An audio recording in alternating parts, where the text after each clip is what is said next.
Ардақты ағайын, ассалаумағалейкум, құрметті ағайын. Сіздермен мен Жасбос, бұл көзілдір көрсетеді арнасы. Біз бүгін мінекей Жаңақорған кентіндеміз, яғни Жаңақорған ауданындамыз. Жаңақорғанды білмейтін қазақстандықтар жоқ шығар, кемде кем шығар. Сондықтан Жаңақорғанның білдей үлкен кәсіп саласындағы еңбек етіп жүрген азаматтармен жұмыс жасап, тығыз қарым-қатынаста жүрген ағамызбен сұхбаттасуға келіп қалдық. Ағамыз қазір өз-өзін толық таныстырады. Сосын сіздер қандай сала бойынша айтатындығымызды сіздер бірден осы видео арқылы басынан көріп біле аласыздар. Рахмет аға, сізбен танысқанымызға өте қуаныштымыз. Өзіңізді толыққанды біздің көзілдір арнасына қысқадан нұсқа айтып өтсеңіз. Менің есімім Нұртазаев Марлен Бақытұлы, Жаңақорған ауданы кәсіпкерлік, өнеркәсіп және туризм бөлімі басшысымын. Осы салаға 2023 жылы наурыз айынан бастап осы салада қызмет етіп келемін. Енді бұл кәсіпкерлік саласын білесіз ғой, енді ол үлкен ауқымды сала. Кәсіпкерлікті қазір өзіңіз білесіз, президентіміздің өзі қатты қолдау жасап отыр. Биылдың өзіне жаңағы айтып отқан ауыл аманаты деген жобаны іске асырып, енді біздің қала бойынша қазір 3 миллиард ақша бөлінді деп отыр. Тағы келешекте тағы ақша болады деп отыр. Осы бағытта қазір кәсіпкерлердің үлкен ынтасы бар, ынтасы жақсы. Біз енді осы кеше СПК Байқоңыр мекемесіне барды. Олар қазір енді осы ауыл аманатын оператор болып саналып отыр. Сол кісілер кредитті несиені беретін болып, сол кісілердің қазіргі қойып отқан біздің ойымызда сол өндіріс саласын дамыту. Ауданда шүкір, жаңа өзіңіз де айтып отырсыз ғой, туалеттің әжетхана қағазы, кір сабын шығарып жатыр. Сондай жобаларымыз, мысалы, ол да үлкен мынау Қазақстанда шығып жатқан жоқ деп айтпаймыз, шығып жатыр. Бірақ біз өзіміздің ауданның өндірісі болып, бізге сондай халықтың арасында жақсы ой пікірлер бар. Онымен қатар жаңа айтқандай Қожакент деген ауылымыз бар осында.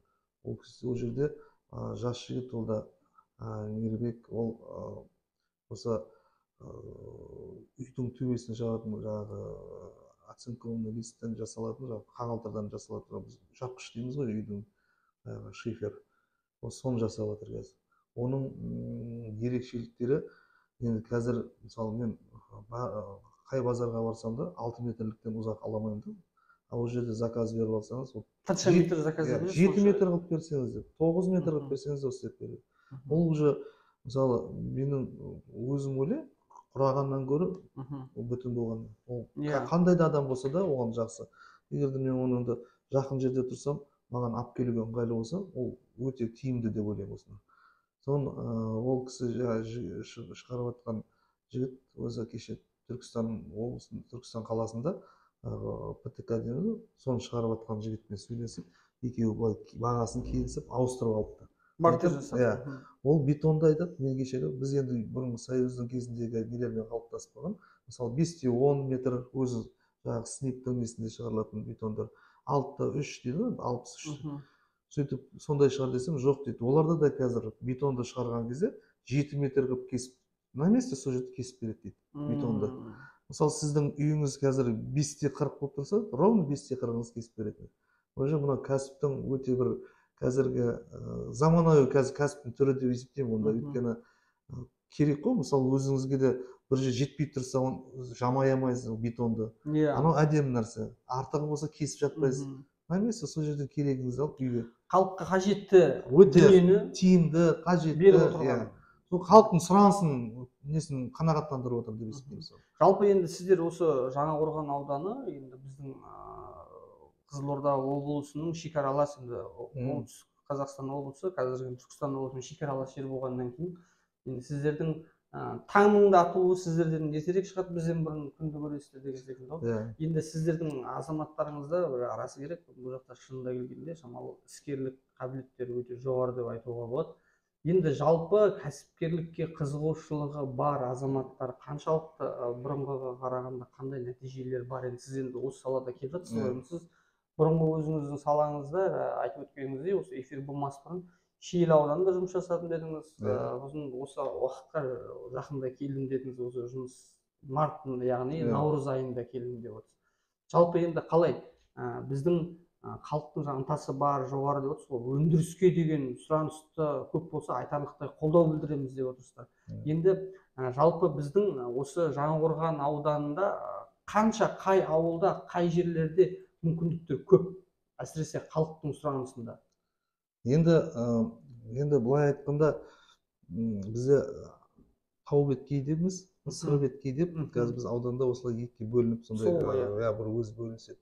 Енді былай айтқан кезде өзіңіз білесіз, мынау біз енді Қазақстанның барлық түкпірлерінде көбісі біледі деп естимін. Мысалы, мына тау-беткейде Жайылма деген елді мекен білесіз. Олар егіндікпен, егіспен, қарбыз основной. Оған дейін пиязда енді өзі әрқайсысы. Қазіргі біздің судың тапшылығына қарай әртараптандыруға өте керемет.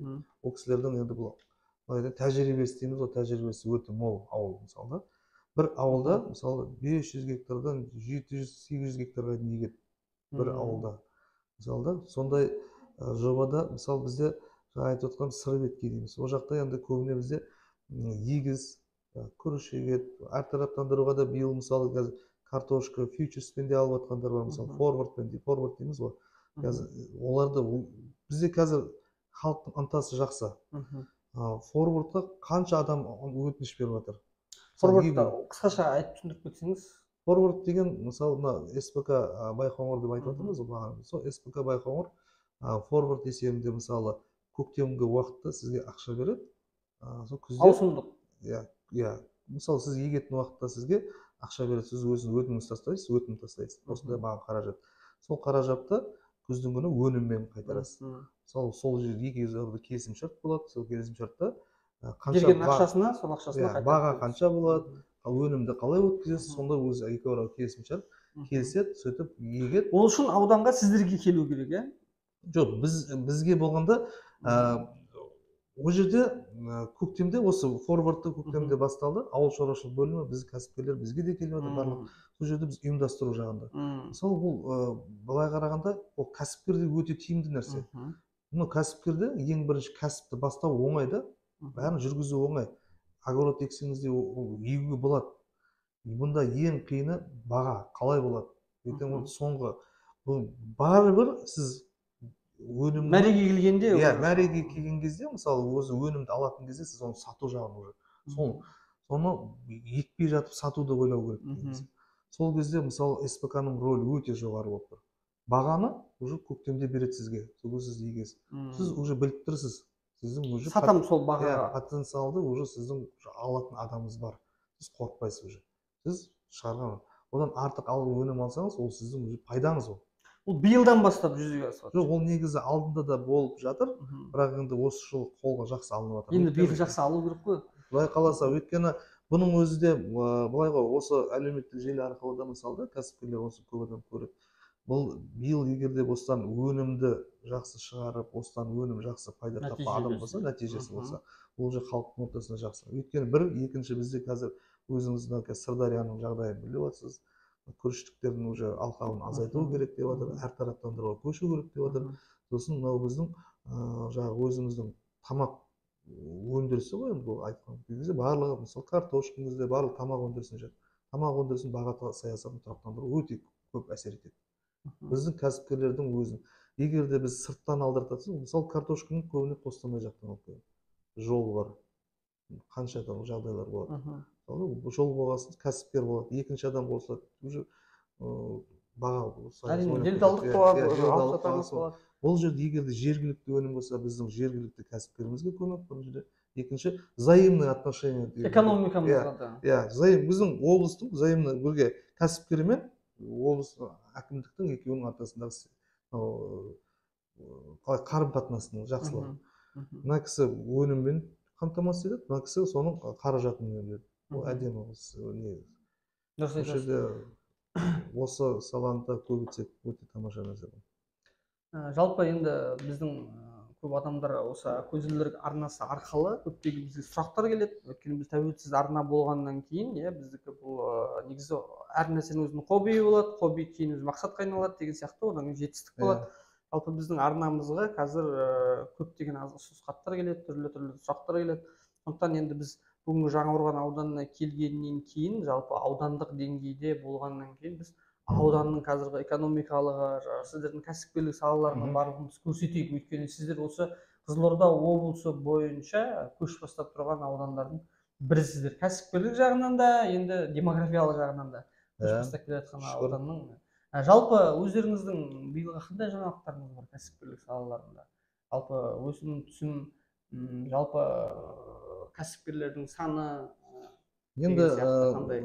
жылда негізі қазір енді жаңа айтып өттік қой, қазіргі президентіміздің өзінің бастауы қолдауы өте жақсы болып отыр. Аймақ басшысында бұл жерде енді көбіне кәсіпкер, жаңадан бастап жатқан кәсіпкерлер біздің енді мен бір нәрсені айтқым келеді. Бұл жерде бұрыннан келе жатқан кәсіпкерлер көбіне уже өзінің пайдасын көріп жатқандар, ол кісі онша қазір баяу былай несі қозғалыстары да. Қазір жаңадан ашылып жатқан кәсіпкер идеялары көп, мол, қаржыландыру. Бізде қазір енді айтайын, былтырдан 7215 кәсіпкер тіркеліп тұр бізде. 80 мың халықтың ішінде. Иә, шүкір. Иә, ол өйткені бұл әлі де бер жағы емес, бұл 6 айлықта қазір біздің өсіміміз жақсы болып тұр. Әлі қалған 6 айлықта бізде әлі бұл жұмыс жасап, тем более жаңа айтып отырмын, ауыл аманатын несі. Бұл жерде қазір ИП-сы кәсіпкерлік ашпаған кәсіпкерлер көп келіп отқан бізге. Ол да өзі кәсіпкерліктің біздің қалай айтсақ болады, тұрғындардың, біздің халықтың уже кәсіпке өзінің ой ынтасы уже өзгерді деп есептесек болады. Өйткені қосымша мына бір ауыл аманатын бір ерекше жақсылығы жер. Мысалы сіз жұмыс істеп отырсаңыз, бір кәсіп ашқыңыз келсе, сізге ондай не жоқ, шектеу жоқ. Жұмысыңызды істеңіз, кәсібіңізді жүргізе беріңіз. Бұл жерде жақсы. Мысалы біреулер айтады, мен жұмыс істеймін бұл жерде, уақытында жұмыс істеп көреді, мен кәсібімді ашайын десем, маған бермейді дейді. Мысалы, жеңілдетілген кредиттерді. Сондай кейбір нелер болды мысалы. Қазір мына ауыл аманатында бір жақсы жер, мысалы, беріле береді. Мысалы, алдында іскер бағдарламасы деген болды, ол жерде обязательно жұмыссыз болу керек деген сондай нелер болды. Талаптар болды. Мына жол қазір әдемі. Осындай бағдарламаларды жаңағы өзіміздің қолдаулар өте жақсы. Жаңағы өсім, жаңағы өзіңіз айтпақшы, өсім жақсы болып жатыр. Жаңағы бір-екі жобаларды айттық қой, бірақ бізде өндірісте бетбұрыс жақсы. Жаңа айтып отырмын ғой, жаңағы пескоблок дейміз, ауданда керек, брусчатка дейміз. Мысалы, солардың барлығы шыны керек қазір мына басы Қызылордада, мына басы Түркістанға дейін сатып жатыр. Әйтпесе біз Түркістанды ойлаймыз, олар үлкен, бұлардың кәсібі дамып кеткен. Басқа аудандарға экспортталып жатыр. Олар бізге жоқ, біз наоборот, біздің кәсіпкерлер қазір ол жаққа да кіріп жатыр кәсіп. Жаңа біз жас жігіт мебельный цех ашып жұмыс істеп жатыр, Санжар деген жігіт. Ол қазір Алматыға дейін барып жатыр. Қазір 2 бригадасы өзінің 2 жаңағы мебель құратын жігіттер Шымкентте қазір құрып жүр заказдарды. Ол негізі қазіргі мына әлеуметтік желінің өте мықты бізге жол ашып жатыр. Ол кәсіпкерлер егер жақсы пайдаланатын адамға өте жол жақсы жер. Ол Инстаграм парақшасында сол арқылы қазір айтып отырмын ғой, Қызылордадан Алматыға дейін қазір өтінімдер қабылдап өз өнімдерін көпшілікке сатып, жариялап, насихаттап өткізіп отыр. Иә, осы тарапта осыны кеңінен бізде кәсіпкерлік айтып жатырмыз да, мысалы жастарға. Көбісі айтады, ой, бізде жүрмейді деген сияқты өзінің несін комплекстер бар. Комплекстер. Мен айтамын, алсаң жас жігіт өзінің кәсібін жақсы жүргізіп жатыр. Қызылорда, мына жақ Алматыға дейін, айтпайсың Алматыда, Шымкентте, Түркістанда деген ондай несі жоқ емес қой. Бұл жерде өзінің есебін тауып, сол кәсібін жүргізіп, сол жаққа дейін құрып беріп жатыр. Енді арзан дейтін де қатты дейміз, жақсы, качествосы жақсы, бәрі жақсы. Соны айтамын да, мен бұл жерде кәсіпті жүргізудің де өзі ерекшеліктері. Енді сіз осы жалпы кәсіп бастағысы келетін, кәсіп ашқысы келетін азаматтарымызға қандай ұсыныс айтасыз? Қандай ой болу керек, қандай ниеті болу керек? Сол бойынша қысқаша өзіңіздің ойыңызды айтып өтсеңіз. Мен оны жақсы алдында да айтып жүрмін, кәсіпкерлерге жақсы айтамын. Ең бірінші кәсіпке дұрыс бір кәсіптер бөлінеді ғой, отбасылық деп бөлінеді. Мысалы көп бізде қазір енді былай айтсақ аудан көлемінде отбасылық кәсіптер қатты жақсы дамып жатыр. Мысалы жаңа айтқан мебельдің өзі мысалы қасында інісі, ағасы, досы деген сияқты сөйтіп құралып жатқан кәсіптер басында отбасылық болып. Қазір шағын кәсіптің барлығы негізі көбінесе отбасылықтан бастайды ғой. Магазин ашса да өзінің семьясы тұрады. Ол да бір не. Мен айтар едім, бұл кәсіпті бірінші бастап не алатын болса, біз есігіміз ашық, келіп біз консультацияға, жаңағы сопровождение дейміз ғой, сүйемелдеуге біз дайынбыз. Бірақ бұл кәсіпке келген адам өзінің ойында мынау бизнес жоспар дейміз ғой, бизнес жоспарды толыққанды пісіріп, сіз өзіңіз алдыңызға келген, мысалы болады ғой бір кейбір мәселелерді дұрыс түсінбейді, мысалы бұл жерде бір жерде или болмаса бір ақпарат алу керек, или болмаса бір өзін түсінбей жүрген мағлұматтарын бізден келіп, сол кезде мен өзім шынымды айтсам рахаттанамын. Келіп зерттеп келіп тұрған адам болса, чем біреулер келеді, не істесем болар еді деген, ол уже ол кісінің немқұрайлылығы деп ойлаймын. Жауапкершілігі ол кәсіпке онша немқұрайлы, әшейін просто өтіп барады, соғып кетеді, сондай сияқты. Ана өзі кәсіппен жақсы айналысатын адамдар ұйықтамайды ғой. Ұйықтап жатса да мынаны не істеймін, мынаны қалай болады, бизнес план не істеу керек. Сол біз қазір шүкіршілік, қазір ондай көп. Жастар бізге қазір, енді мен айтайын, қазір келіп жатқан көбісі жастар. Үлкендерден көрі жастар келіп жатыр. Жастардың ынтасы зор. Сосын уже бұрынғыдай емес, бұрынғыдай деп айту емес, енді уже маған келген кезде, мен мысалы да, маған екеумізге былай осылай сөйлесіп отқан кезде көп ақпаратты өзінен аламын. Мысалы менде енді кәсіпкерлік бөлім басшысы болғанмен, дәл сол маман емес, мысалы ашайын деп жатқан кәсіп маманы емес мысалы да, ал ол соны зор зерттеп келеді, екеуміз сөйлесіп отырып, мен білмейтін затты одан да біле аламын. Әрине. Ол өте әдемі сондай бір нелер, дидарласу. Сол кезде мен өзім рахаттанамын, шынын айтқан кезде, кәсіпкердің осындай ашылғысы келіп, ашыққысы келіп жүретініне. Қандай кәсіп болса да. Өйткені мынау бірінші былай ғой, біз енді кәсіпкер деген ол күнделікті өзі кәсібін жүргізіп, пайдасын тауып жүрген адамдар да. Ал екінші айлыққа жүрген адамдар болады. Ол кісілерде уже қалыптасып қалады, айына бір рет айлық алады да. А кәсіпкер деген күнделікті жақсы жүргізіп жүріп тұрса, оны ертең айлыққа барып қойсаңыз, ол жүрмейді ол. Уже одан кейін мына кәсіпті олар ары қарай дамытуға, ол өзі ары қарай кәсіп деген өзін дамыта береді, итермелейді. Бүгін мынаны істедіңіз, ертең ананы істейік деген сияқты. Ол тоқтатпайды. Кәсіп ақша табыс тапқан кезде тоқтатпайды екен уже. Ары қарай кете береді. Ананы істей беремін, мынаны істей беремін деген сияқты. Бұл жерде біз енді, жаңа мен айтып өттім алдында да, жастар, ынтасы бар жастар, кәдімгі маған енді осы біраз мен сөйлестім. Сонда айтады, мен осы Алматыға барып оқып келдім деді да. Қызылордаға барып оқып келдім деді. Мен айтам, дұрыс, өйткені ізденіс бар, ынта бар. Осындай кезде ол кәсіптің жүруіне өте көмектеседі. А егер де жаңағындай өкінішке орай бар, біздің әлі халықтың арасында әлі отырады ғой, ешқандай көмек берген жоқсың, не істейсің, не істеп жатсыңдар деп. Жоқ, ол взаимно біздің екеуміздің жақсы қарым-қатынас жазуды тілдесудің арқасында жұмыс осылай. Егер де ол кісі келіп мынаны істеймін деп құлшынып тұрған адам болса, мысалы ешқандай кедергі жоқ. Өзіне белгілі дейсіз ғой. Кедергі жоқ. Кедергі жоқ қазіргі таңда. Қазір мысалы енді көп азаматтар, мысалы ойлаймын, мынау жер, коммерческий жер алайын деп едім дейді да, келіп бермейді дейді. Мен айтамын, қалай бермейді, ол электронный ғой бәрі.